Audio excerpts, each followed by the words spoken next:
ధనస్సు రాశి ప్రేక్షకులకు స్వాగతం.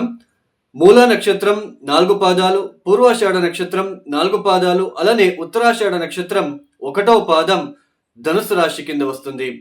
శ్రీ పరాభవనామ సంవత్సరంలో ఈ ధనుస్సు రాశి వాళ్ళకి శని సంవత్సరం మొత్తం కూడా మీన రాశిలోనే, అంటే మీ జన్మరాశి నుంచి చతుర్థ స్థానంలోనే సంచారం చేస్తూ ఉంటారు. ఇక రాహు కేతు ఇద్దరు కూడా సంవత్సరం చివరి వరకు, అంటే డిసెంబర్ 5వ తేదీ వరకు కూడా రాహు కేతు రాశి పరివర్తన కూడా ఉండదు. రాహు కుంభరాశిలో సంచారము, కేతు సింహరాశిలో సంచారం చేస్తూ ఉంటారు. అంటే మీ జన్మరాశి నుంచి తృతీయ స్థానంలో రాహువు, నవమ స్థానంలో కేతువు. ఇక డిసెంబర్ 5వ తేదీ తర్వాత రాహు మకరంలోకి ప్రవేశిస్తే కేతు కర్కాటక రాశిలోకి ప్రవేశిస్తారు. అంటే ద్వితీయ స్థానంలోకి రాహు, అష్టమ స్థానంలోకి కేతు గ్రహ సంచారము. ఇక గురువు జూన్ 1వ తేదీ వరకు మిథున రాశిలో సంచారము, అంటే మీ జన్మరాశి నుంచి సప్తమ స్థానంలో సంచారము. జూన్ 1వ తేదీ నుంచి ఆయన కర్కాటక రాశిలోకి ప్రవేశిస్తారు. జూన్ 1వ తేదీ నుంచి అక్టోబర్ 31వ తేదీ వరకు ఆయన కర్కాటక రాశిలో సంచారం చేసి అక్టోబర్ 31వ తేదీ సింహంలోకి ప్రవేశిస్తున్నారు. అక్కడ ఒక మాసం ఉండి కొద్ది రోజుల తర్వాత మళ్ళీ ఆయన వక్రించి మళ్ళీ వెనక్కి వెళ్తారు కర్కాటక రాశిలోకే. ఈ గ్రహ సంచార రీత్యా ధనుసు రాశి వాళ్ళకి, ఈ ధనుసు రాశి ప్రేక్షకులకు ఒక ముఖ్యమైన గమనిక. గోచారం ద్వారా ఈ గురు బలము, శని బలము, రాహుకేతు బలాలు, ఆదాయ వ్యయ ఫలాలని మనం చెప్పుకుంటున్నాం. ఒక రాశికి ఈ సంవత్సరం గురుబలం ఉంటే వచ్చే సంవత్సరం గురుబలం ఉండదు. అలానే కొంతమంది అంటూ ఉంటారు, మాకు ఏళ్ళనాటి శని అయిపోయింది, అర్ధాష్టమ శని అయిపోయింది, లేదా మాకు అష్టమ శని అయిపోయిందని చెప్తున్నారు కానీ మాకు మంచి జరగట్లేదు అని. ఈ గోచారంలో ఉంటున్న గురుబలము, శని బలము, ఆదాయ వ్యయ ఫలాలు కావచ్చు, రాహుకేతు ఫలాలు కావచ్చు, ఈ వీటి వలనే మన జీవితంలో అన్నీ జరగవు. మన వైయక్తిక జన్మజాతక రీత్యా శుభకారకత్వ వహించే గ్రహ దశలు గనక జరుగుతూ ఉంటే, శుభకారకత్వం వహించే గ్రహ దశలు జరుగుతూ ఉంటే లైఫ్ అనేది స్మూత్గా వెళ్తూ ఉంటుంది. ఎటువంటి ఇబ్బందులు రాకుండా స్మూత్గా వెళ్తూ ఉంటుంది. ఫైనాన్షియల్ పరంగా, ఫ్యామిలీ పరంగా, జాబ్ పరంగా, బిజినెస్ పరంగా స్మూత్గా వెళ్తూ ఉంటుంది. ఆ సమయంలో గురుబలం ఉన్నా లేకపోయినా ఏ ప్రాబ్లం ఉండదు వాళ్ళకు, ఎందుకంటే వాళ్ళ దశాభుక్తి బాగుంటుంది కాబట్టి. ఆ సమయంలో గురుబలం వస్తే రెట్టింపు ఫలితాలని ఆ జాతకుడు పొందుకుంటాడు అంతే.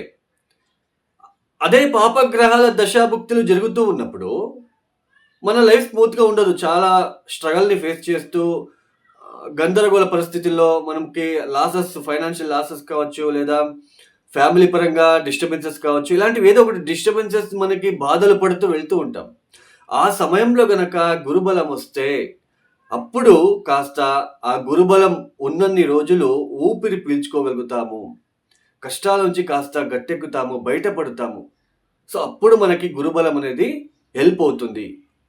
అంటే ఈ గోచారంలో ఉంటున్న గురుబలము, శని బలంని మేజర్గా కన్సిడర్ చేయరాదు అనేది నా ఒక ఒపీనియన్. ఎందుకంటే జాతకం చాలా ఇంపార్టెంట్. గోచారంలో ఈ గురుబలము, శని బలము తాత్కాలికం. ఇది జస్ట్ ఒక 5 మంత్స్. ఇప్పుడు జూన్ 1వ తేదీ వరకు మాత్రమే మీకు గురుబలం ఉంటుంది ఈ ధనుసు రాశి వాళ్ళకి. జూన్ 1వ తేదీ తర్వాత గురుబలం ఉండదు, ఇంకా అష్టమంలోకి వెళ్ళిపోతాడు ఆయన. అప్పుడు మీ జాతకం బాగుంటే మేజర్గా ఏం ప్రాబ్లం రాదు. జాతకం కూడా బాగలేదు, దశాభక్తి బాగలేదంటే అష్టమ గురువు ఇబ్బంది పెడతాడు. అలానే ఈ గోచారంలో ఈ విపరీత రాజయోగాలు కానీ, గజకేసరి యోగాలు కానీ అప్లికేబుల్గా ఉండవచ్చు. మీరు చూస్తూ ఉంటారు, ఈ రాశుల వాళ్ళకి ఈ ఒక మాసంలో గజకేసరగం పట్టబోతుంది, అలానే విపరీత రాజయోగం పట్టబోతుంది, ఇలాంటివి చూస్తూ ఉంటారు మీరు. గజకేసరి యోగం అనేది 100 మందిలో ఒకరికి ఉంటే అది అది అది గొప్ప. అది 100 మందిలో ఒకరికి మాత్రమే ఉంటుంది. అందులోనే మీన లగ్నం, కర్కాటక లగ్నం వాళ్ళకి మాత్రమే గజకేసరి యోగం సంపూర్ణంగా యోగిస్తుంది. అన్ని లగ్నాల వాళ్ళకి గజకేసరి యోగం అప్లికేబుల్గా ఉండదు. అలానే శుక్ర మహాదశ కూడా అందరికీ కూడా పూర్తిగా మంచి చేయదు. 20% మాత్రమే శుక్ర మహాదశ యోగిస్తుంది అంతే. అందరికీ శుక్రుడు మంచి చేయడండి. అలా శుక్రుడు యోగించేవాడు అయితే ఎందుకు షుగర్ పేషెంట్స్ ఎక్కువ ఉండేవాళ్ళు, అలానే ఎందుకు అమ్మాయిలు ఇన్లాస్తో బాధపడేవాళ్ళు, పీసీఓడితో బాధపడేవాళ్ళు, అలానే అబ్బాయిలకు ఎందుకు తన భార్య వలన చాలా ఇబ్బందులు పడుతూ ఉంటారు కొంతమంది. ఎందుకు? మెయిన్ శుక్రుడు. శుక్రుడు అందరికీ మంచి చేస్తాడు. శుక్రదశ పట్టబోతుంది. శుక్రుడు దిస్ ఈజ్ రాంగ్ ఇది. మీరు అర్థం చేసుకుంటారనే ఒక ఆశతో మీకు చెప్తున్నాను. ఇక వాస్తవాన్ని గుర్తించండి.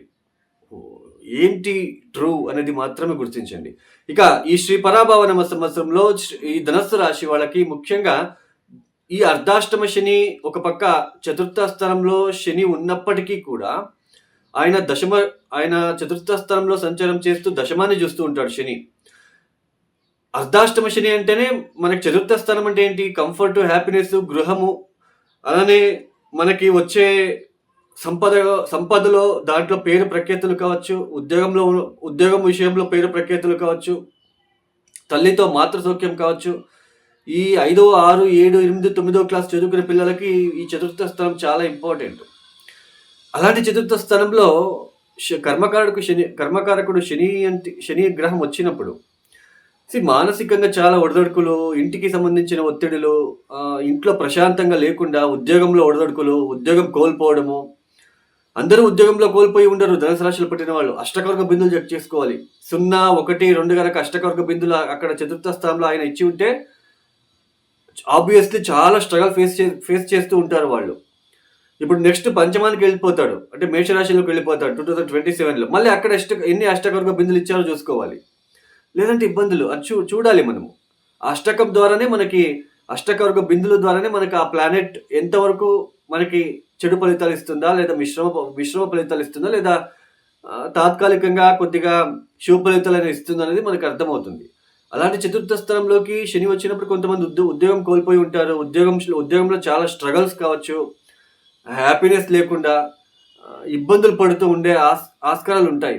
అలాంటి సమయంలోనూ, అంటే చతుర్థ స్థానంలో శని లాంటి గ్రహం సంచారం చేసే సమయంలోనూ మనకి ఏదో అంతో ఇంతో ఈ ధనుసు రాశి వాళ్ళకి బాగుంది అంటే అది సప్తమ స్థానంలో ఉంటున్న గురువు వలన మాత్రమే. ఈ మార్చి 11వ తేదీ నుంచి ఆయన వక్రత్యాగం కూడా చేస్తున్నాడు. ఇక మీద ఇంకా గురుబలం మీకు ఇంకా పెరుగుతుంది. జూన్ 1వ తేదీ వరకు గురుబలం చాలా బాగుంటుంది. ఈ పెళ్లి కాని వాళ్ళకి పెళ్లి ఫిక్స్ అవ్వడము, లేదా భార్యాభర్తల మధ్య ఉన్న ఆ ఇబ్బందులు తగ్గడము, మీకు ఆత్మవిశ్వాసం పెరగడము, అలానే వ్యాపార అభివృద్ధి కోసం చేసే ప్రయత్నాలలో సఫలీకృతం అవడము, ఆర్థికంగా కాస్త కలిసి రావడము, ఇలాంటి శుభయోగాలు మీరు ఒక్క గురువు వలన మాత్రమే చూడబోతున్నారు చతుర్థ స్థానంలో శని ఉన్నప్పటికీ. అయితే జూన్ 1వ తేదీ తర్వాత ఆయన అష్టమ స్థానంలోకి ప్రవేశిస్తారు. అష్టమ స్థానం అంటే ఏంటి? ఆకస్మికంగా వచ్చే ఘటనలు, మన జీవితంలో ఆకస్మికంగా వచ్చే సంఘటనలు. ఆయుష్ స్థానం అంటాం, అంటే మనం ఎప్పుడు చనిపోతామో తెలియదు. సీక్రెట్ హౌస్, భూమి లోపల ఏముందో తెలియదు. భూమి లోపల దాన్ని తవ్వితేనే తెలుస్తుంది ఏముందో.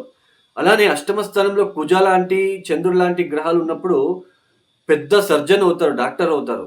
అంటే మన బాడీలో ఏముంటుందో ఆయనకు మాత్రం తెలుస్తుంది. ఆయన కట్ చేసేసి లోపల ఏముందో, ఏం డ్యామేజ్ అయిందో దాన్ని కుట్లేస్తారు తీసేసి. అంటే అలాంటి హౌస్ అష్టమ స్థానము. అలానే ఫిక్స్డ్ అసెట్స్ కావచ్చు, కొంచెం అంటే జాయింట్ అకౌంట్స్ కావచ్చు, ఇట్లాంటివి అష్టమ స్థానం రిప్రజెంట్ చేస్తుంది. తర్వాత చనిపోయిన తర్వాత వాళ్ళ పేరు మీద ఉండే ఎల్ఐసి కావచ్చు, ఏదైనా అమౌంట్ ఉంటే అది రావడానికి మెయిన్ 8th హౌస్ రిప్రజెంట్ చేస్తుంది. ఆకస్మికంగా వచ్చేది, సడన్లీ వచ్చేది. సో అలాంటి స్థానంలోకి గురువు రావడం, మీ రాష్ట్రాధిపతి అష్టమ స్థానంలో ఉచ్చ స్థానంలో ఉన్నప్పటికీ ముఖ్యంగా బొజ్జు పెరగడం లాంటిది, లివర్లో ఏదైనా చిన్నపాటి ఇబ్బందులు, లేదా ఆరోగ్యరీత్యా జీర్ణాంగంలో ఏదైనా ఇబ్బందులు, ఫ్యాట్ అవ్వడం, తూకం పెరగడం లాంటిది, అంటే దేహ తూకం పెరగడం లాంటిది ఇక్కడ చూడడానికి ఆస్కారం ఉంటుంది. అష్టమ స్థానంలోకి గురువు రాగానే అక్కడ అష్టకవర్గ బిందులు కూడా ఒకసారి చెక్ చేసుకోండి. 0, 1, 2 కనుక ఇచ్చి ఉంటే కొంచెం హెల్త్ పరంగా జాగ్రత్తలు, కేర్ తీసుకోవాలి. 4, 5, 6 కనుక ఇచ్చి ఉంటే పెద్దగా ఆరోగ్యరీతి ఇబ్బందులు వచ్చినా మీకేం పెద్దగా డిస్టర్బెన్సెస్ ఉండదు. అంటే మొత్తానికి అష్టమ స్థానంలోకి గురువు రాగానే మనకి ఆరోగ్యరీత్యా మనం చాలా జాగ్రత్తగా ఉండాలి. ఆర్థికంగా అయితే పెద్దగా కలిసి వచ్చే స్థానం అయితే కాదు అష్టమ స్థానం. అంటే సడన్గా ఏదైనా డబ్బు రావడానికి ఆస్కారాలు ఉంటుంది అంతే తప్ప, రోజు మనకి ఫైనాన్షియల్ ప్రాస్పెక్ట్స్లో, ఫైనాన్షియల్ మ్యాటర్స్లో బాగుంటుంది అని ఇక్కడ ఉండదు. 8th హౌస్ కదా, ఆకస్మికంగా జరిగే సంఘటనలు. అంటే ఫైనాన్షియల్ పరంగా అయితే పెద్దగా మీకు వర్త్ అనేది ఉండదు. అలానే కౌటుంబిక విషయాల్లో ఏదో తెలియని sudden incidents, sudden negative influence అక్కడ కుటుంబ వ్యక్తులతో ఏదైనా జరిగే సూచనలు కూడా ఉంటుంది. అలానే ఈ 8థ్ హౌస్‌లో కూర్చొని గురువు చతుర్థ స్థానాన్ని చూస్తాడు కాబట్టి కొంతమందికి ఆస్తి విషయాలు, ప్రాపర్టీ విషయాలలో కొంచెం మేలు కలిగించే విధానంలో వెళ్తుంది. ఇదొకటి మీకు ప్లస్‌గా ఉంటుంది. సో, అష్టమ స్థానంలో గురువు అంత మేజర్‌గా అయితే మనకి మంచి ఫలితాలు ఇవ్వరు. మీరు ఆస్తి కొంటారు, వాహనం కొంటారు ఇవన్నీ this is not a good actually అది చెప్పడానికి అట్లా రాదు. ఎందుకంటే 8థ్ హౌస్‌లో ఉన్నాడాయన. Eighth house is not good for Jupiter in గోచార. గోచారంలో 8థో స్థానానికి అంతగా ప్రాముఖ్యత ఇవ్వలేదు మనము. 8థ్ హౌస్ అంటే మనకి దుఃఖ స్థానం అవుతుంది. అలాంటి స్థానంలోకి గురువు వస్తున్నాడు. అది ఉచ్చ స్థానమైనా, నీచ స్థానమైనా, అది ఏ స్థానమైనా గానీ కొంచెం డిస్టర్బెన్సెస్‌గా ఉంటుంది, స్ట్రగల్ ఉంటుంది. ఇన్వెస్ట్‌మెంట్ విషయంలో చాలా జాగ్రత్తలు తీసుకోవాలి. వచ్చిన అమౌంట్ ఏదైనా బల్క్ అమౌంట్ రాగానే దాన్ని ఇన్వెస్ట్‌మెంట్ రూపంలో పెట్టేసి దాన్ని డబల్ చేస్తాను, త్రిబల్ చేస్తానంటే కుదరదు. సో, వచ్చిన అవకాశాలను సద్వినియోగం చేసుకోవాలి. అలానే జాబ్‌లో కూడా ఒత్తిడులు ఇంకా పెరుగుతాయి జూన్ 1వ తేదీ తర్వాత. ఇక అక్టోబర్ 31వ తేదీ తర్వాత కాస్త మీకు మళ్ళీ గురుబలం వస్తుంది. ఈ ధనుసు రాశిలో పుట్టిన మూల నక్షత్ర జాతకులకు గురు సంచారం ఎప్పుడు బాగుంటుంది? జూన్ 18వ తేదీ నుంచి ఆగస్ట్ 19వ తేదీ వరకు. ఆగస్ట్ 19వ తేదీ నుంచి మళ్ళీ అంటే జూన్ 18వ తేదీ నుంచి అక్టోబర్ 31వ తేదీ వరకు ఈవెన్ ఆయన మూలా నక్షత్రంలో సంచారం చేసే సమయంలోనూ కూడా మీకు పెద్దగా మేజర్‌గా డ్యామేజ్ అనేది ఉండదు. అలానే శని సంచారం ఎప్పుడు బాగుంటుంది? శని సంచారం ఈ సంవత్సరం మొత్తం మూల నక్షత్రం వాళ్ళకి ఎటువంటి ఇబ్బంది కలగదు. మీరు కావాలంటే చూడొచ్చు. మేజర్‌గా ఏదో జరుగుతుంది అన్నట్టుగా ఫీల్ అవ్వడానికి ఇక్కడ ఛాన్సెస్ ఉండదు. పూర్వాషాఢ నక్షత్రంలో పుట్టిన వాళ్ళకి గురు సంచారం ఎప్పుడు బాగుంటుంది? జూన్ 18వ తేదీ వరకు బాగుంటుంది. మార్చ్, ఏప్రిల్, మే, జూన్ 18వ తేదీ వరకు ఎక్సలెంట్ పీరియడ్. తర్వాత ఆగస్ట్ 19వ తేదీ తర్వాత ఈ యొక్క గురు సంచారం బాగుంటుంది. అంటే ఈ సమయంలో మీకు ఏదైనా ఇబ్బందులు ఉంటే ఈ సమయంలో వాటిని పరిష్కరించుకోవడానికి మీకు ఉపయోగపడుతుంది. అలానే శని సంచారం ఎప్పుడు బాగుంటుంది? మే 17 వరకు మాత్రమే బాగుంటుంది.